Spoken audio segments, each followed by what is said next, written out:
ರಂಗೇರ್ತಾ ಇದೆ ಬೆಂಗಳೂರು ಉತ್ತರ ಲೋಕಸಭೆ ಚುನಾವಣೆ ಅಖಾಡ. ಯಶವಂತಪುರದಲ್ಲಿ ಪ್ರೊಫೆಸರ್ ರಾಜೀವ್ ಗೌಡ ಪರವಾಗಿ ಭರ್ಜರಿ ಪ್ರಚಾರದಲ್ಲಿ ತೊಡಕೊಳ್ತಾ ಇದ್ದಾರೆ. ತಟಗುಪ್ಪೆಯಲ್ಲಿ ಎಸ್.ಟಿ. ಸೋಮಶೇಖರ್ ಜೊತೆ ಕಾಂಗ್ರೆಸ್ ಅಭ್ಯರ್ಥಿಗಳ ಸಭೆ ನಡೀತಾ ಇದೆ. ಕಾಂಗ್ರೆಸ್ ಅಭ್ಯರ್ಥಿಯ ಸಭೆ ನಡೀತಾ ಇದೆ.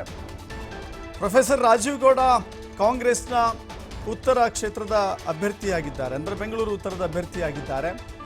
ಆದರೆ ಕಾಂಗ್ರೆಸ್ ಅಭ್ಯರ್ಥಿಯ ಜೊತೆ ಬಿಜೆಪಿಯ ಶಾಸಕ ಎಸ್.ಟಿ. ಸೋಮಶೇಖರ್ ಭಾಗಿಯಾಗಿದ್ದಾರೆ. ಯಶವಂತಪುರ ಕ್ಷೇತ್ರದ ಮುಖಂಡರ ಜೊತೆ ಪ್ರೊಫೆಸರ್ ರಾಜೀವ್ ಗೌಡ ಸಭೆಯಲ್ಲಿ ತೊಡಗಿಕೊಂಡಿದ್ದಾರೆ.